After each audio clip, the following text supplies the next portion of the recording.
that conference was really important because it focused on equity and urban planning as the lens of the discussion, rather this checkbox on a form that you fill out. And it stems from me not seeing people who look like me represented when we're talking about planning, when we're talking about major projects, when we're talking about intersectionality and generational change. And I knew that there were people like me doing that work across the country. And so I said, why aren't we giving those people a stage? Welcome to Career Cheat Code. In this podcast, you'll hear how everyday people impact the world through their careers. Learn about their journey, career hacks, and obstacles along the way. Whether you're already having the impact you want or are searching for it, this is the podcast for you. Hello. Hi, good morning. Good morning. Welcome to the show. Thank you for having me. So excited. Yeah, definitely. We'll get into this a little later, but, I've known you for a good number of years now. When we overlapped over at the New York City Economic Development Corporation. I think you're out in the world continuing to do amazing things and excited to hear about it today. So thank you. Yeah, of course. So let's dive right in. Let's tell the world what it is you do for a living. Sure. My name is Tiffany-Ann Taylor, if you don't already know, and I'm Vice President for Transportation at an organization called the Regional Plan Association, also known as RPA. Do you want me to talk a little bit about RPA so folks know what that is? That'd be helpful. Sure. RPA is a 101-year-old civic organization. We focus on quality of life issues in the tri-state area, tri-state meaning New York, New Jersey, and Connecticut. We are mostly known for our original resource and different topics, primarily around energy and environment, housing, community development, and obviously transportation. And then we turn that research often into advocacy or support ongoing advocacy that exists in the world to make sure that we are all as a region going towards, a better quality of life and sustainable growth for the region. Every 25 years-ish or so, we produce an important document called a regional plan. The last one was the fourth regional plan that was released in 2017. It is essentially our guiding document that helps us, realize what are we doing as a region policy-wide today, and how is that going to help us as we advance to the future. So it is a long-range planning document. It's a thick book, and you can find it online at rpa.org. Got it. So tell me more about your role there. Sure. So my role looks different every single day, which is one of the reasons why I like my job. So I pretty much tell people that if it moves people or goods in the region, I have to have an opinion about it. And that is true. On Monday, I could be talking about drones. Tuesday, autonomous vehicles. Wednesday, I could be at an airport. Thursday, at a press rally supporting better bus service. And then on Friday, talking about subways. That's entirely possible. So my role is actually housed in our research team, or rather historically has been housed in our research team. But given my background that we'll go into in a little bit, I have a stronger presence in advocacy and a stronger history in advocacy, transportation advocacy. So I actually have taken this role and split it about 50-50 in both buckets. So it could be anything from supporting original research and having conversations with staff about, what numbers and data sets are available for the questions that we want to answer, or perhaps questions or different policies that are brought to us that are worth, truthing or better understanding maybe where the holes are if it seems a little bit like Swiss cheese that we're presented with, to doing media interviews. I'm on TV all the time. I'm quoted in press all the time, often in support of really important transportation infrastructure and policies, that support movement in the region, to, sometimes we write op-eds as well as part of that media push, to, again, being out there as an advocate. You will see me at press rallies. You will see me at community engagement meetings on important projects throughout the region. It honestly and truly varies. I also make sure that I talk to, students in particular. I often think that youth and entry-level professionals are left out of major decision-making processes. And I think that's a huge disservice to the industry, the planning industry as a whole. So I'm make sure that if I have the opportunity to talk to young people, I'll speak to middle schoolers. It doesn't really matter, all the way up through graduate school, making sure that they both get to see someone who has my job as an urban planner. That's what I'm trained to be. And then they also get to see a person of color, specifically a Black woman, in that role. So yeah, I think any way that I can lend my voice as an advocate or as part of critical research, that's how I spend my day. So I have a very, very colorful calendar, we'll say. Is this what you always wanted to do for a living? No, it's not. But I'm not disappointed by that. So for a really long time, I would say most of my K through 12, I really wanted to be a pediatrician. I really liked science. I did Saturday school. I was that kid. I did summer reading classes at the public library every single year. I got a fridge magnet for it, right? Certificate of achievement. I did DNA testing as part of summer camps when I was in high school. Anything that was pushing me into STEM, I was really interested in. But having a background that I do, I'm a first generation child of immigrant parents. My parents and my sister is from Jamaica. I've always had a dual lens in how I see the world. And so staying abreast of public policy, global policy, economic development issues was always part of dinner table conversations growing up.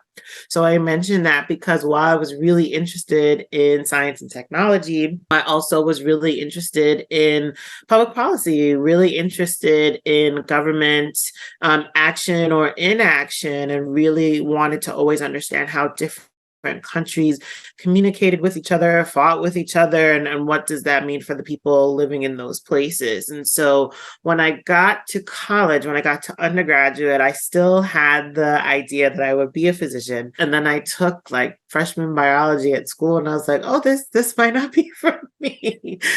Even though I did really well as a high schooler, the college level was different. I said, okay, we might need to switch careers. And so I had always known that political science or government, that's the name of the degree I had at my institution. Government was really something that I was always really interested in. And so I said, well, why not pursue it, as this, change in my academic direction. And so I ended up. And then in my last year, and at that point, I actually wanted to be a lawyer. And then in my last semester of undergraduate, I took a course called Urban Sociology. That was a class that taught me all the vocabulary words for things I think I naturally understood, noticed, gravitated towards growing up. And it taught me that cities and urban spaces are living organisms, and they can grow and they can die. And when they do grow, they grow in a certain way, and what different demographic shifts are, and what's white flight, and what's public investment, and what's not. And I all of a sudden had this new vocabulary for understanding urban and suburban, and in some instances, rural environments. And so that, I think, was the first time I realized that, okay, if I really concentrate on government and public policy, maybe want to do something that work on something that has to do with like how people live and how do they end up there. And it wasn't until later that I decided to go to grad school, but that's where I got the vocabulary word for what urban planning is, and understood that I could become a planner. And for some context, where'd you end up growing up, and where did you end up going to college afterwards? Oh, sure. So I grew up on Long Island, New York, in Suffolk County, which is very suburban. Many folks say that suburbia was born in Levittown, which is the next county over in Nassau County. So very suburban neighborhood. I went to a mixed, racially and economically mixed public school district, but my neighborhood growing up was primarily white. And then I went to undergraduate in the College of William & Mary in Williamsburg, Virginia, which is a predominantly white institution, even though it is a state-run institution. So it was a huge culture shock when I got there. Got it. What made you want to go so far away for school? So as I mentioned before, I did a lot of STEM classes, Saturday academies growing up, honestly, since about the 6th grade all the way up through 12th grade. Mm-hmm. And for the most part, it was always at Stony Brook University, which is out in Suffolk County on Long Island, for those of you who are listening and don't know. And it's a great university, not knocking it at all. I'm married to an alum, but at that point, by the time I was 17, I had seen the entire campus. And I said, you know what? I don't think I want to stay on Long Island. I had applied actually as a high schooler to, I believe, 12 different schools up and down the East Coast. And I finally narrowed it down, and it came down to Syracuse University and William and Mary. Again, at the time, I said, okay, I want to be a pediatrician, but let me make sure I pick a school that is well-rounded, just in case the medicine thing doesn't work out. That's how I ended up with those two options. And then I said, okay, well, the snow is very, very heavy. And although I love the snow, I don't know that I'm ready for snow by like October through, June. And so I said, I will try going down south instead. And so that's actually how I ended up in Virginia, William and Mary. Got it. Which, it's interesting because you go there, and as you mentioned, you had some of that culture shock, but then you're also learning the phrases to put to what you're actually experiencing, and how to actually think about this from a professional lens and what to do with that information. So, sometimes you just have to get out of your comfort zone, your element, your environment, to go and put yourself in difficult situations to learn more and to grow. Yeah, absolutely. I totally forgot to mention. So where I'm from on Long Island, I'm 2 towns over from where Robert Moses is from. There's a life-size bronze statue of him. And so for those of you who don't know who Robert Moses was, he actually wasn't an urban planner at all. That wasn't his training. He's actually a lawyer. But he really, throughout, I would say, the 60s, the 50s and 60s, is instrumental, both positively and primarily negatively, in shaping, I would say, Long Island and Lower New York in terms of public spaces, public open and green spaces, and roadway infrastructure. So all the parkways, Southern State Parkway, Wantagh Parkway, Meadowbrook Parkway on Long Island, the Bruckner, the Cross Bronx in the city, the Brooklyn Queens Expressway, or the BQE, if you're hearing about that for the first time. Also the beaches, Robert Moses, Heckscher State Park, all of these major pieces of critical infrastructure are attributed to his brain and influence. And what we really learned as an industry since then is all of the harm that also went into building all of those pieces of public infrastructure, by who was excluded by design, who was displaced, and what are the economic and generational impacts of those. And so while we've learned from him and his legacy what impactful public space and public infrastructure design looks like, we've also absolutely learned at what cost, and the environmental justice and the economic disbenefit that folks can have when we're making such important decisions and important investments.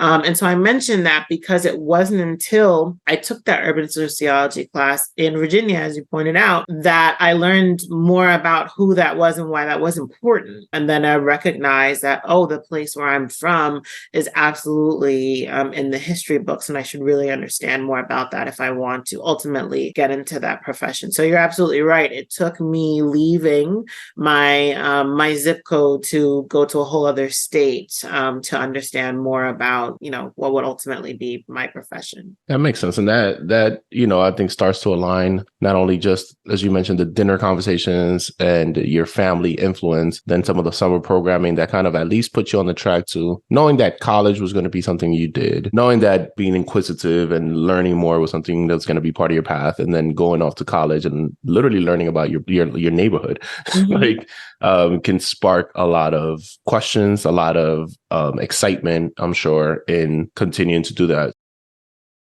Once you get through this first class and you're in your senior year, what are you thinking is going to happen after graduation and what actually happens? It's interesting because I took that my last semester of senior year. So at the end of class, I graduated after the 4 years. And so I wasn't even thinking about it. I said, okay, well, this is really interesting, but I still think I want to go into law, but I'm going to try that out for a little bit. And I worked in between undergraduate and graduate school, which I highly recommend if you have the opportunity. And I worked for a couple of law firms. I also worked for a nonprofit that was focused on workforce development because I thought I wanted to do that for a little while. And I just learned that, you know what, I do want to work in a field where I am helping people, where I'm contributing to the public good. But perhaps the part of the field where I'm offering direct service is not for me because I tend to wear my heart on my sleeve. So what, fields can I work in where I am making a social impact, but perhaps I'm not doing direct service?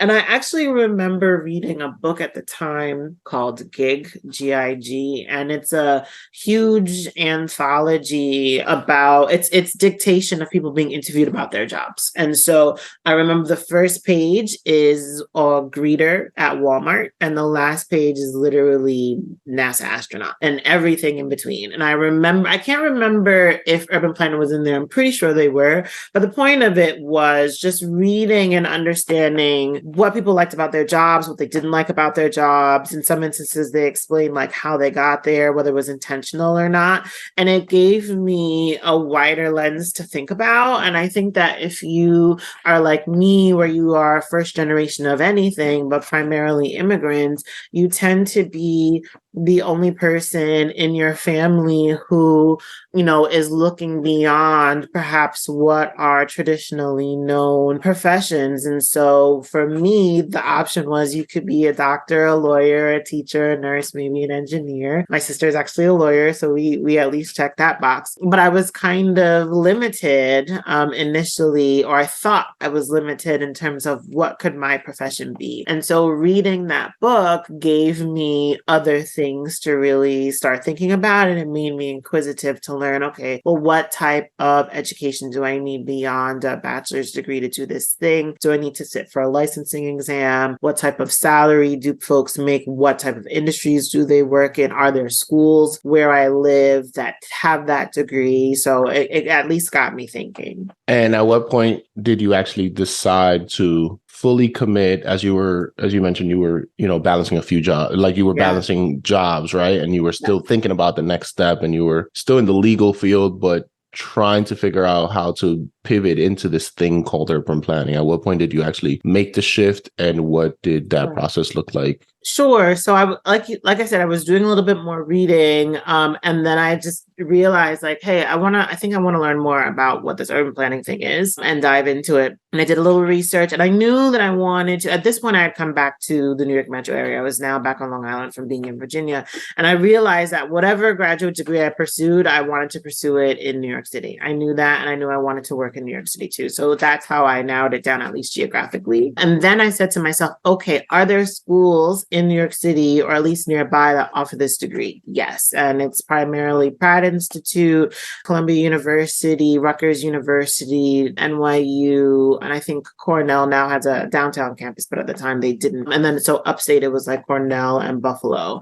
And so I said, okay, let me look at each of the required coursework for each of those degrees. And so I went online and I looked at all of them, and I said, okay, these are interesting classes, or these are not interesting classes. And then I applied. And so what made me apply? I was burnt out.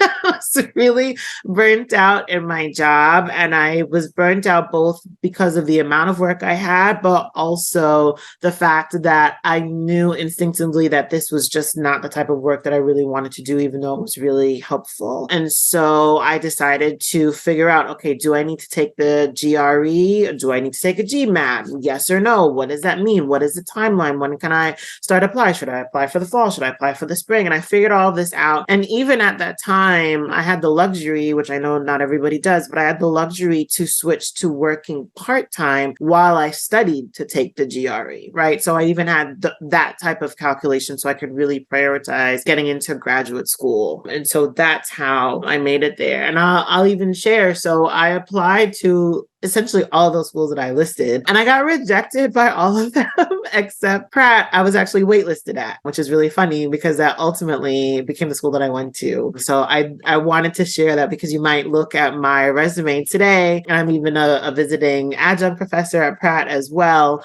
And I've gone to speak there many times publicly on panels. And so you would never know that. But yes, originally I was waitlisted. And now I would say I'm probably one of their more recognized alums, recent alums. So love that. I appreciate you sharing that, because I do think, a lot of times folks look at people like yourself that are very well accomplished and can say, okay, well, clearly Linear Path has had it all figured out all along and has known what she wanted to do probably since she was 9. And, now she's just doing the great things. And no, that's not always the case. Not at all. Not at all. For me, not at all. Okay, so when did you actually end up going to grad school? Yeah, so I went to grad school August 2007. Actually, is when I started. Do you feel like you got out of grad school what you intended to get? That's a great question. I would say yes and no. More yes than no, though, to be honest with you. So I would say yes in that, again, I entered grad school in urban planning, just roughly understanding what the profession was. It wasn't until I got to grad school that I realized that I could then have a focus on something. And that something for me ended up being transportation. So I learned quite a bit, right? I learned about different softwares, different research techniques. I learned vocabulary. I learned about what being an advocate meant, because Pratt, their program is focused on community advocacy. That's the lens through which they teach all their students.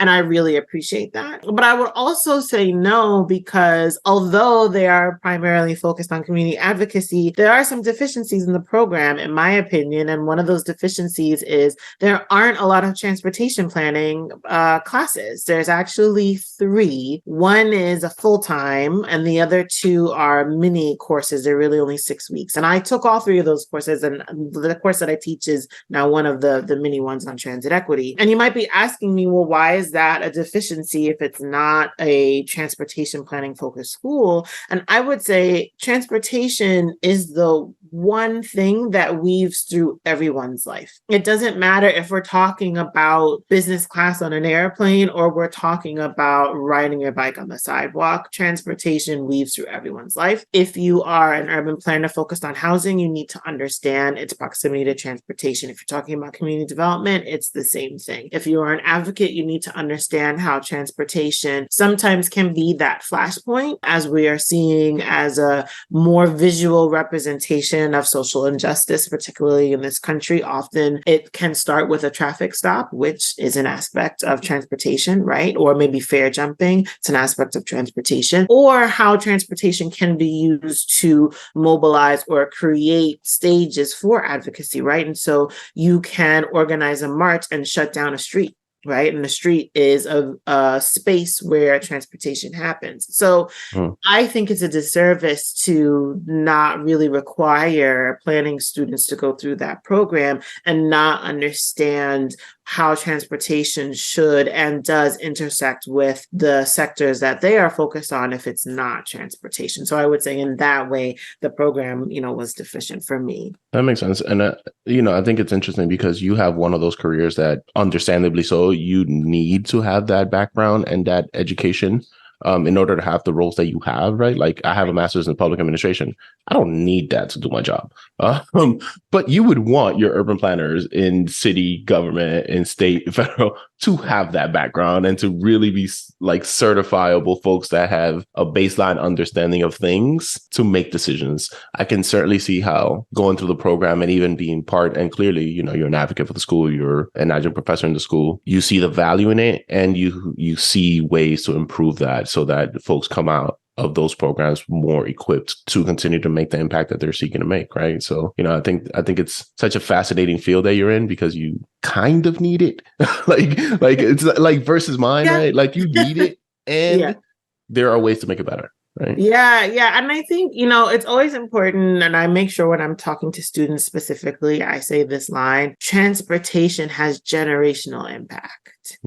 And so if you are teaching people to go out into the world who are going to design your community, whether it's a rural one or maybe it's super dense, it doesn't matter, it's being designed, you need to understand that. You need to understand what it means when you take away a bus stop. You need to understand what it means when an intersection is very wide and encourages speeding. You need to understand what a half-mile distance away from a rail stop really means, or what a quarter mile really means. You need to understand what people mean when we say accessible. Are we talking about accessible by fare structure? Are we talking about physical accessibility? You need to understand that. By understanding that, you then realize how generational your work is. And so I think that it's important that folks should know that. So yeah, I would agree with you. It needs to be a standard part of the curriculum. Absolutely. Okay, so tell me what happens upon graduating from your master's program. So I actually took a break before completing my degree, a couple of years. And in that time, I was unemployed. And it's really important that I share that with people, because it was also, you heard me say I started school in 2007. So what does that mean?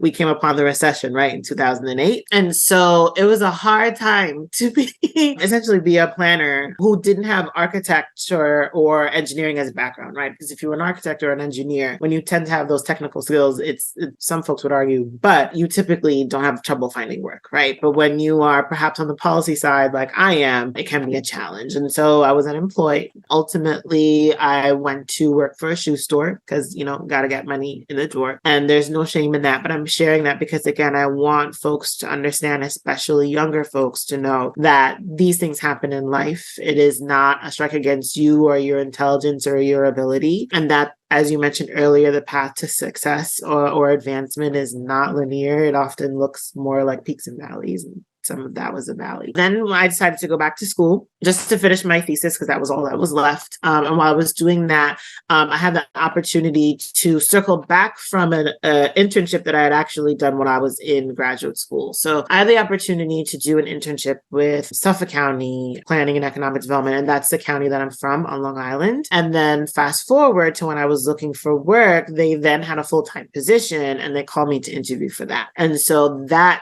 place became my first real urban planning job. And I succeeded in getting my degree at the time. And then I worked there for about a year and I realized this is interesting, but I definitely want to go back to the city and I want to live in the city. And I was really doing suburban and actually rural planning at the time, if you can believe it. I had days where I was out in cornfields and there was no cell phone service on Long Island. I just want people to know that New York has very diverse topography. And so I said, this is great, but I don't think this is for me long term. And so I started applying to jobs that were in the city. And I also, at the time, applied to be in a formal mentorship program. And that's actually really important for a number of reasons. So my professional organization is the American Planning Association. It's a national organization, but each state has chapter or chapters. For the local chapter, the New York Metro chapter, they have a formalized mentorship program. And I saw that and I said, you know what? I'm going to apply to be in that program for two reasons. One, I want to reconnect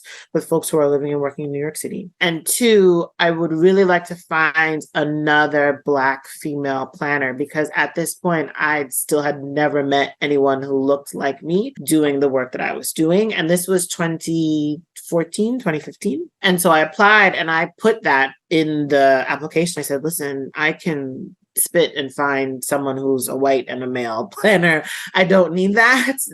Don't choose me for the program if you can't match me with another Black woman. Luckily, they did. My mentor is phenomenal. She's worked at multiple levels, federal to local to international. She is an architect. And so our backgrounds differ in that way a little bit, but she's also a planner. And I still meet with her today very regularly. I saw her a few months ago. So if you can find a mentor, that's good. Hold on to them. So it was successful in that way. But the other way that it was successful was the job connection. And this is where EDC comes in. I'll tell this little story because I think it's really important. The day of the meet and greet for the mentorship program, my mentor couldn't make that meeting. We decided to meet on a day after, but she told me that I should still go. I should meet the other participants in the program. So I went and I sat down at the table and a gentleman named Max sat down next to me. And he essentially said the same thing, that his mentor also couldn't go, but suggested that he go. And And so we were supposed to do icebreakers with, mentor and mentee. And since we both didn't have our mentors, he asked me if I wanted to do the questions with him. And I said yes. And the questions were basic. They were like, who are you? Where do you work? What field of planning are you interested in? Et cetera, et cetera. I say, okay, I'll interview you first. And he says, his name is Mac and he works at EDC. And Max. And it's funny because at that point, I had applied to work at EDC 11 times and I had gotten 11 rejections. Yeah, no one ever believes me when I say that, but I have the proof. And I told him that. And I said, oh my gosh, I've applied to work there so many times and I've never gotten an interview. And he's like, that's really crazy. And he's like, well, what are you interested in? And I was like, I'm interested in transportation. And he's like, I work in the transportation group. And I said, oh my gosh, this is amazing. And so he said, let's keep in touch. Can we add each other on LinkedIn? And I said, of course. It couldn't have been a week later. It had to be less than that. He sends me a message on LinkedIn and says, hey, Tiffany, it was great meeting you the other day. My team is actually hiring for 2 positions and I think you should apply. Here is the link. And there's a longer story, but I applied to both of those. I didn't get any of those either. But what happened was they really liked me as a candidate. I just wasn't a good fit and they kept my resume. And so when a 3rd position opened up, they asked me if I wanted to apply for that. And I said yes. And that's the job that I actually got. I just love that story for so many reasons, right? Like one, again, things are not linear.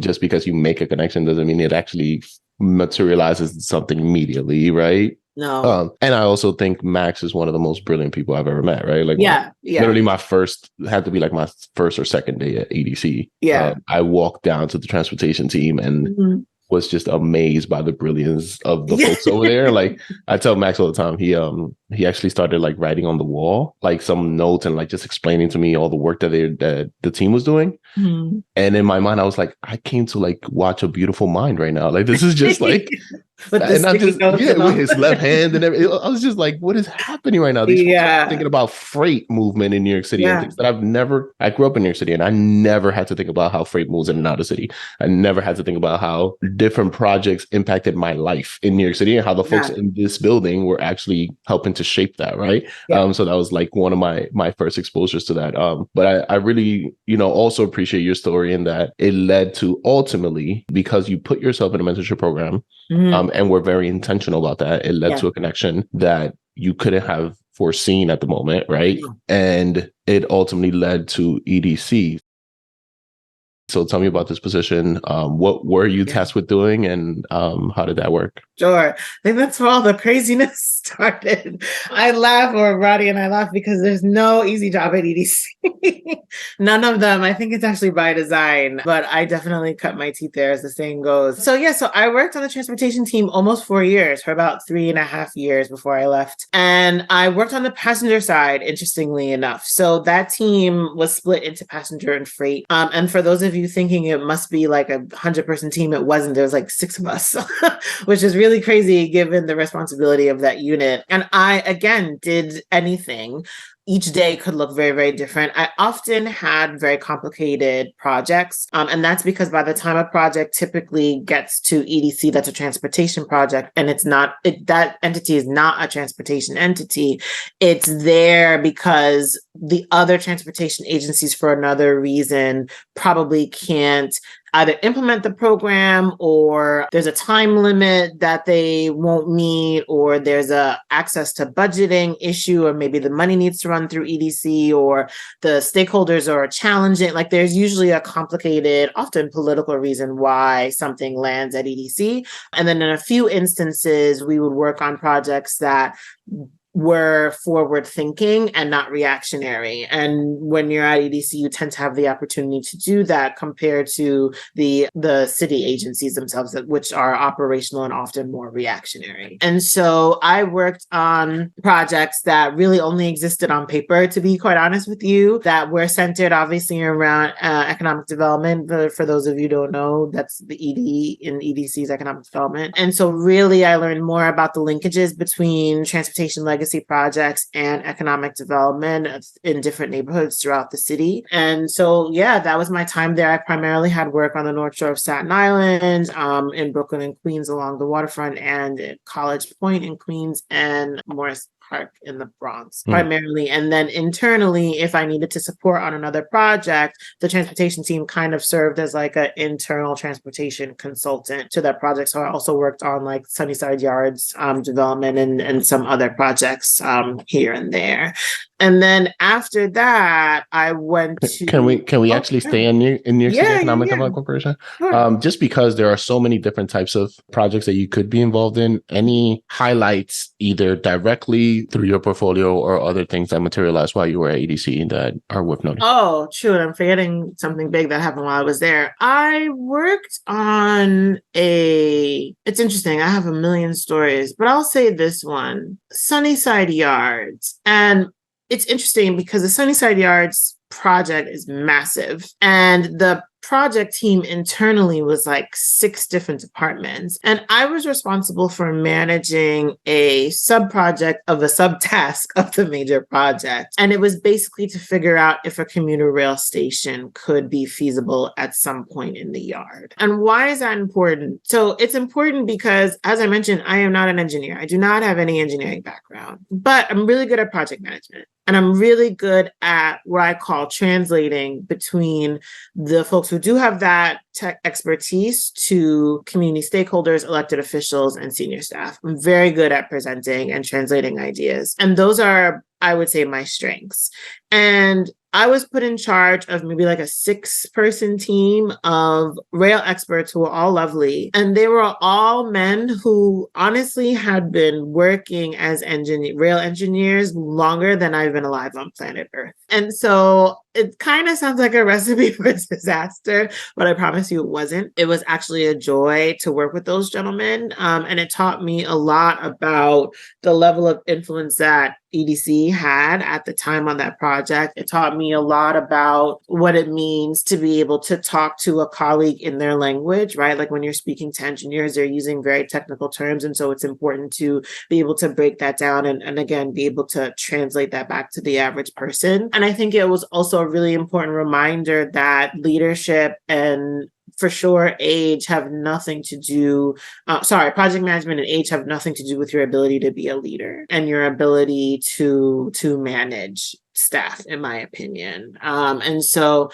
that was an interesting project. When I worked on Staten Island, I learned a lot about community influence. On that project, I learned a lot about media influence on a project because that project got a lot of media attention locally. And that was a project where I was at City Hall every other week giving a report because it had such a high level of visibility. And then the other project that was on the Brooklyn Queens waterfront was also highly visible. And so when I wasn't at City Hall for the Staten Island project, I was at City Hall for the Brooklyn and Queens project. So I was at City Hall every week for at least a year. I'm still recovering from that all these years later. And so I learned a lot about media visibility, both positive and negative. I learned a lot about access to elected officials, their influence, and all of those are things that I did not and could not learn in graduate school. And I honestly probably could not have learned that on the job when I was in Suffolk County just because of the proximity to leadership that I had at the time. So I would mention that. And then the other thing that I'm forgetting to mention is I also started a conference while I was at EDC. So the Planning Association, which is the organization I mentioned before, the local chapter, I was very active in the local chapter when I was at EDC. So the diversity committee of that chapter, I was co-chair of for 5 years. And then later on, for about a year and a half, I became the chapter's first Black female president. But while I was co-chair of the diversity committee, I thought and co-founded a conference called the Hindsight Conference. And so why was that important? That conference was really important because it focused on equity and urban planning as the lens of the discussion, rather this checkbox on a form that you fill out. And it stems from me not seeing people who look like me represented when we're talking about planning, when we're talking about major projects, when we're talking about intersectionality and generational change.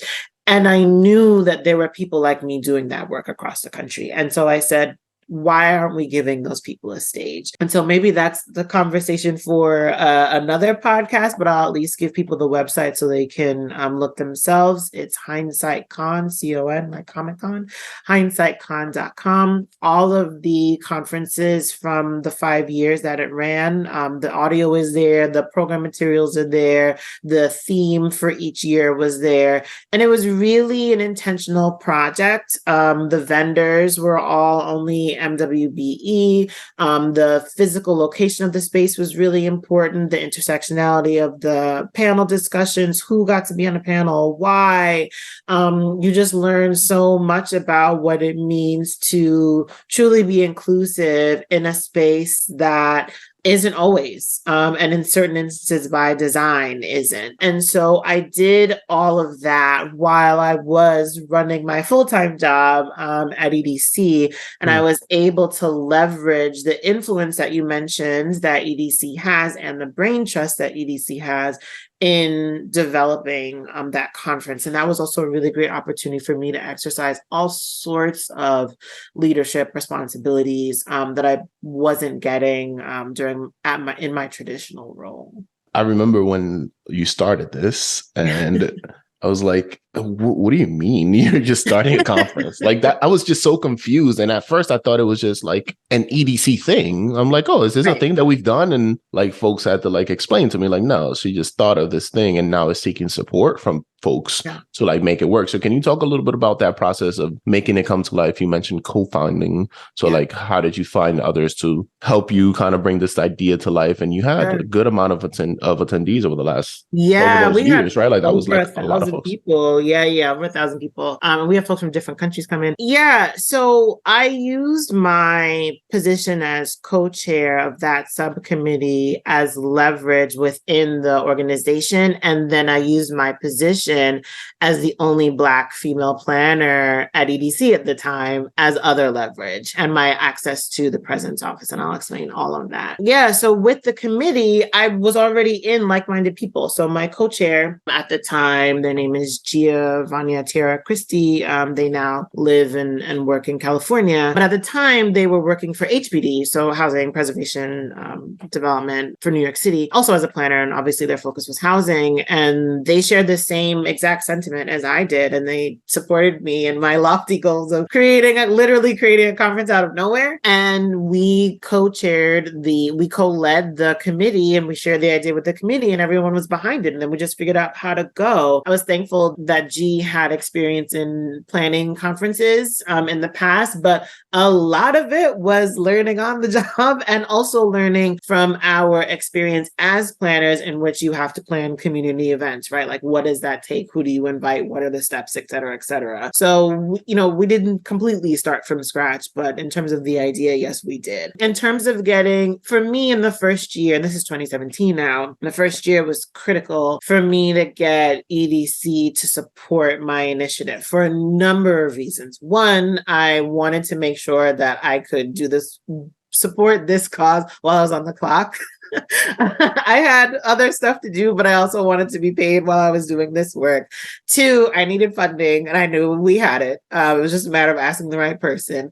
Three, we absolutely had influence and we had visibility, and there was an opportunity to use that in the city. And then it ultimately turned out to have visibility nationally and benefit from that as well. And then I guess, what number did I stop at? 3. So 4, I also wanted to take advantage of the resources that were in kind that EDC could lend me. And I didn't know to what extent I would get it, but I got a significant amount. And so, so again, it's a longer story, but I had a good relationship with the president and the president's office at that time. And I presented the idea of putting on the conference, and I expressed that it was in their best interest to support me on it because it is an important initiative. And if you're serious about building an equitable and more inclusive city in the way that, we talk about at EDC, then why wouldn't you support it? And it was a resounding yes. And I'm thankful that they trusted me to spend their money appropriately.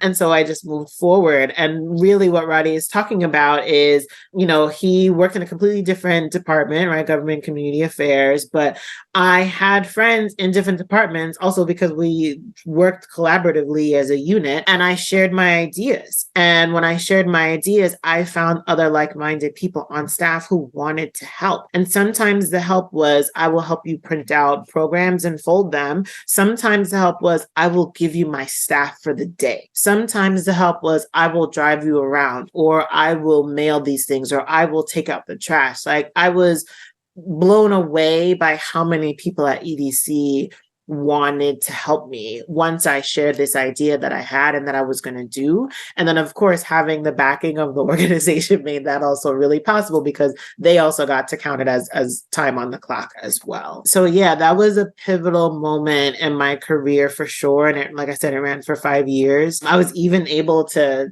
take the idea with me when I moved on to DOT. And that was actually one of my first interview questions. They were like, what's the hindsight conference? Talk about that. And I was able to take the idea with me and get DOT support in different ways as well. So yeah, that was a time. But I would also urge the audience, share your good ideas with people. There are other people who probably would support you in them. I love that. Yeah, that certainly brought a lot of kind of support, not just within the building, but industry wide, right? And as you said, you had people attend from like different countries, right? And like that's huge. And that's something that not only again shows your thoughtfulness and leadership, but also like you as an expert in your field wanting to bring others together. Like there's a lot of value add there that I think is just remarkable to see someone pull off, especially on their spare time, right? So yeah, I didn't sleep a lot.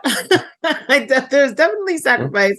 I'll tell you, one time I was on vacation in a foreign country, and the proposals for that year's conference had come in, and I needed to read them. There was often over 80 of them. And I'll remember being in a hotel lobby in this foreign country, like 6 hours ahead, reading them on vacation, right? And so some people wouldn't necessarily make that trade-off, but the work was such a passion project for me that it was important to stick on the deadline. So it didn't come easily. I will tell you that. There was definitely sacrifice. What does that mean, proposals for the conference? Oh, sure. So for the conference, just like any other conference, what's your proposal for presenting your panel, right? Or your poster or your presentation. And so each year we had a call for proposals in which we were asking people to send in basically a synopsis of what are you going to talk about and why is it important, and how does it incorporate equity, rather not just the topic, but the folks who are going to share the stage and present with you. How diverse is it?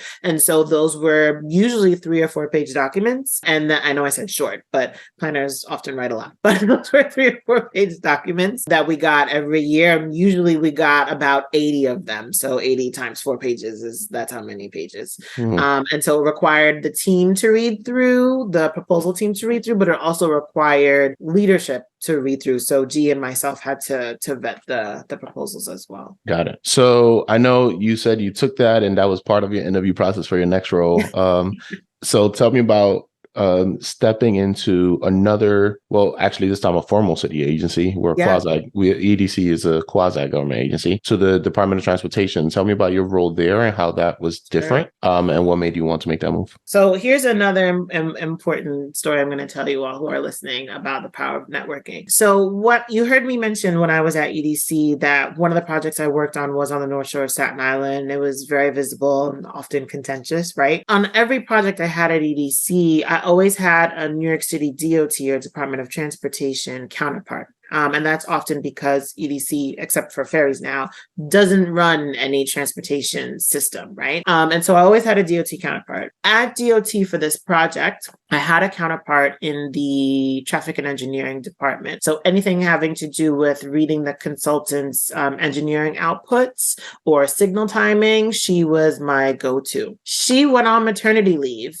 about halfway through the first year of that project, and I was given another person from the team to work with. That person and I formed a really strong friendship throughout the course of that project, right? Until its completion. Once it completed, we remained friends. We often met for lunch because our offices are within walking distance. She is also another Black woman. We had a lot of commonality. We kept the friendship up. As we kept our friendship up, she explained that she moved to different departments within DOT and had finally landed in the freight group and ultimately became the director of the unit. And when she became director, she told me, hey, I'm looking to build up my team, because it was a small team at the time. It was like maybe 4 people. And I think ultimately became about 12 or 15. And she said, can you share some of the job descriptions for a junior staff, with your network, because I trust you. But also I'm looking to fill a deputy director position. She's like, there's going to be 2 and I already have someone for one of them. I'm looking for the other one. Are you looking to move on from EDC? And at the time I was, and I said, I absolutely am. Thank you for thinking of me. But I know nothing about freight.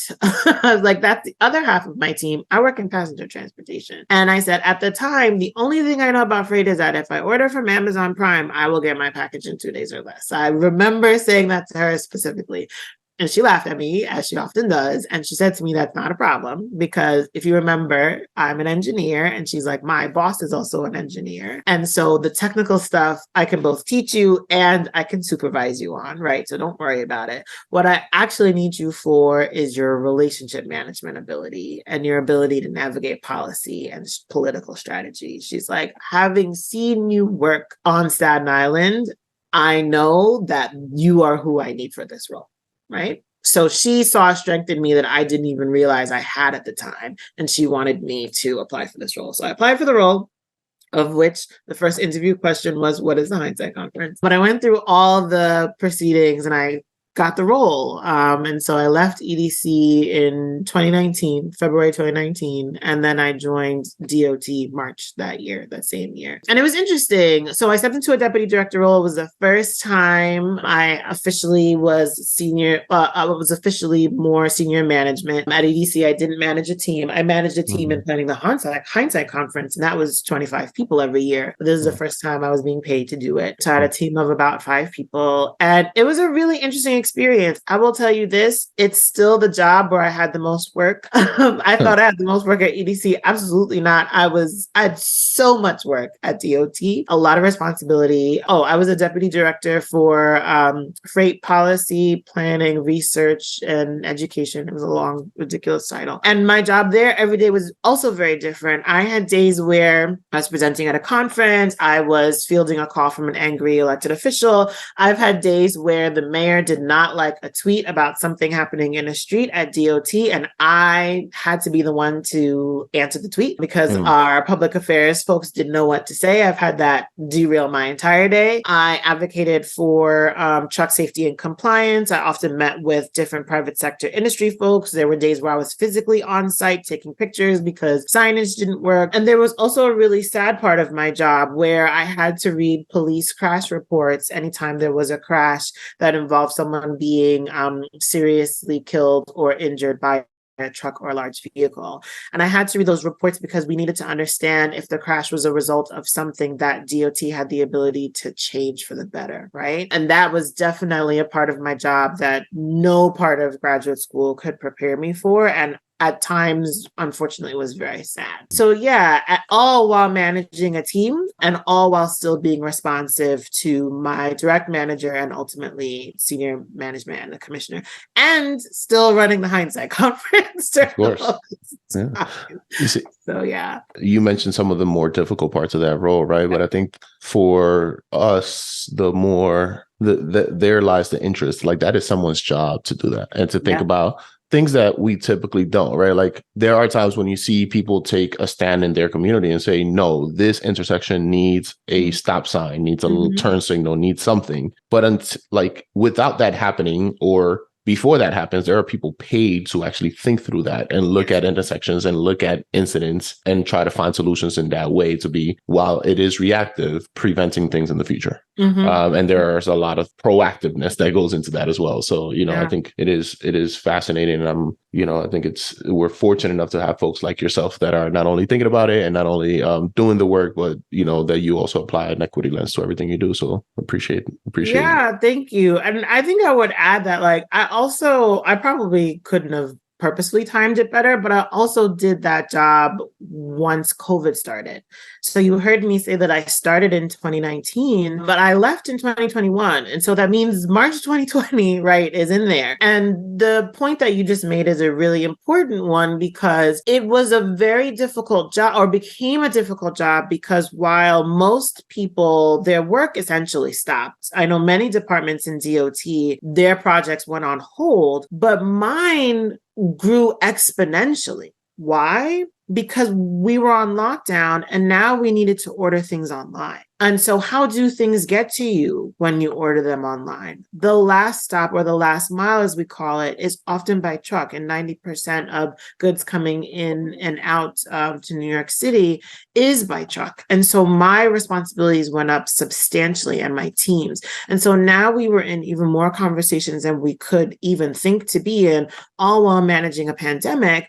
And then there were conversations about reconfiguring the street. Right now, we know what open streets are and we know what open restaurants are. That's more common vocabulary. But at the time, it wasn't necessarily a widely known concept. The idea of closing down a street to traffic to prioritize pedestrians so that we can go outside and have fresh air, and or at least physical space to, move, play, perform, convene as a community, and in some instances, even protest, right? Because that was also happening at the time. So imagine being in this role where it's your priority to think about trucks, truck access, truck drivers, freight infrastructure, and how are we making sure that food is getting to our supermarkets, because that's a responsibility that our team also had as well. How are we making sure that deliveries can be made at the curb while we're also simultaneously closing down streets to traffic? And then also, how are we managing road safety? Because there were less cars on the road, and the cars that were on the road were driving faster. And so you did actually start to see an uptick in crashes and serious incidences. So it actually was really challenging work. And I think once you layer on the intersection of being a person of color in that space, it was more important than ever to make sure that we were asking the questions about equitable access and equitable distribution of resources. Well, that makes a ton of sense. Tell me what led to your decision to go from there to your current role. Yeah, so I was tired. I had done so much work. Fair enough. I think, honestly, on top of the fact that city agencies do a lot of work, for me, the pandemic accelerated everything, right? Mm-hmm. So 2.5 years at City DOT is almost like an internship. Most people retire 30 years. I definitely heard of people retiring after 40. On average, people were there in my unit 10 years. These are young people. So I apparently left after quite a short amount of time, but I kindly reminded people, like, it takes 2.5 years to get a graduate degree, so that's not a long time. But yeah, I was looking to move on because I had done a lot of work. And also I wanted to step away from direct community engagement for a little bit. Like I said, I was used to getting yelled at by elected officials. That was part of my job, but it does wear on you. I wanted a new opportunity and I didn't know what it was, but I'll tell you the story of how I got to RPA, because again, it's another story young folks need to hear. So every year, RPA has something called a regional assembly. It's basically their annual conference, and it's a big deal. And I didn't know it was a big deal at the time. And in the past, the keynote speaker has been, now President Biden, before in his other elected roles, Senator Clinton, Mayor Cory Booker, Mayor Ross Baraka. Like, it's that level of visibility. And someone who was on the diversity committee for the APA worked there, still does today, and asked me if I wanted to be a panelist. It was going to be a session about how the streets have changed during the pandemic and what does that mean, especially as we talk about, deliveries and truck access. And I said, yes, of course, no problem. I speak publicly all the time. Didn't think anything of it because they ask you months in advance. And then one day, a former colleague of mine sent me an email and said, you're in my email. And he sent me the email and it was like all the speakers, my bio, my photo, like the date. And I was like, oh, this is a really big deal. And I spoke on the panel and they actually liked me so much that they called me back to that moderate a panel afterwards. But after, you as a panelist, you send around a note of thanks to the organization for hosting you.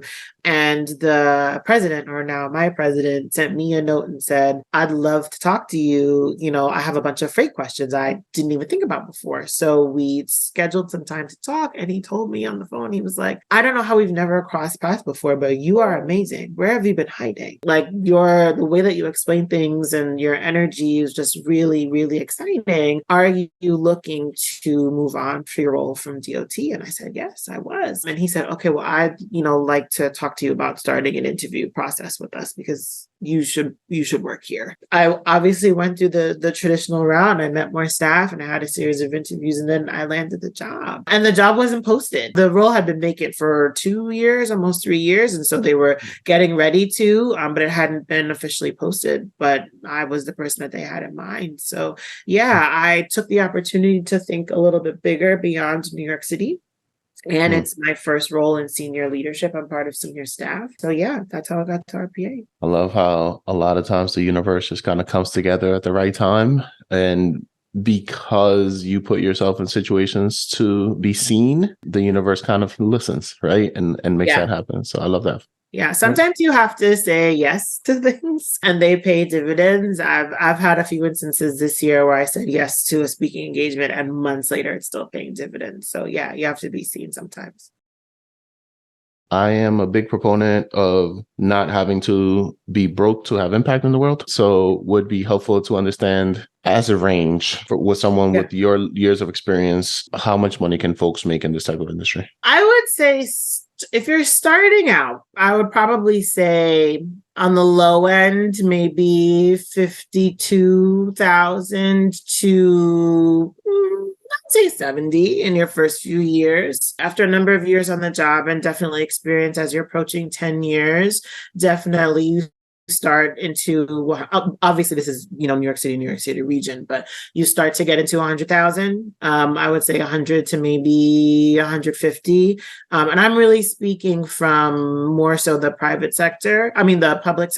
If you're 10 years in the private sector, it could be substantially more. I would say 10 years in, you're talking maybe 150 to even 200, depending on your skill set. So it definitely takes time. The degree is definitely expensive. So be mindful of that if you've decided to go into urban planning. If you do, I would strongly suggest making sure you also have technical ability, like whether it's GIS or spatial analysis, whether it's strong research methods, Python, R, maybe even SPSS. If you do have an engineering background, great. If you have an architectural background, phenomenal. If you have a design background, that's wonderful. Those are still really important skills, but I have none of those skills and I've still made it. So don't ever discount the fact that you're really good at reading policy and you're really good at understanding what's not written down on a paper and the implications. And be proud of the fact if you're someone like me who's really good at relationship management, because I will tell you, you have to work collaboratively as an urban planner. It's required. And so being good with communication, being good with relationship management is a vital, vital key. And then I'll just share another piece of advice that someone actually at EDC shared with me that I've taken with me is that sometimes when your projects don't explode, that is still success. If your project is not on the front page of the Times or the Post because it's controversial, because you've been able to manage all the parties at the table, absolutely something to be proud of. And I can definitely attribute a lot of my career to that. So even if you don't have the technical skills, know that your relationship management skills are still important. Love that. Okay. I know you mentioned gig earlier. Any other forms of media? It could be books, podcasts, shows, movies, things that you have watched, witnessed, read that have changed your life personally or professionally. I don't know if it's life-changing, but it's definitely one of my favorite pieces of media. City Lab. It's now Bloomberg City Lab because they bought it. But I just like the way that they look at urban issues. Like prime example, they have an article maybe 2 days ago about the economic the true economic cost of putting highways through neighborhoods. And they looked at it in a way that it's not typically looked at. They basically said, okay, this highway is put in this neighborhood. What would have been the financial benefit to the people living there? What would have been the current value of the land today if they had stayed? And how different is that? Because those folks who were displaced were Black and the folks who weren't were white. And here's the comparison. So they put out pieces like that I think are really interesting for folks to read. I would also just say, like, read things beyond your area of interest. Like, yes, it is my job to be well read on all things transportation, but I read about housing. I read about environment and energy. I'm looking at offshore wind very closely and all of the challenges related to getting it literally to shore. Understand community development, even if it's just the basics, and don't just limit yourself to your region, although I love a local paper. I also read BBC News every day. What's going on in the world? How are they doing things differently? Make sure that you are reading outside of your area of interest. And I think that will always help you. Great. Okay. Is there anything else we haven't covered today that the world should know about you? That the world should know about me? Oh, know that I don't have anything put together. No.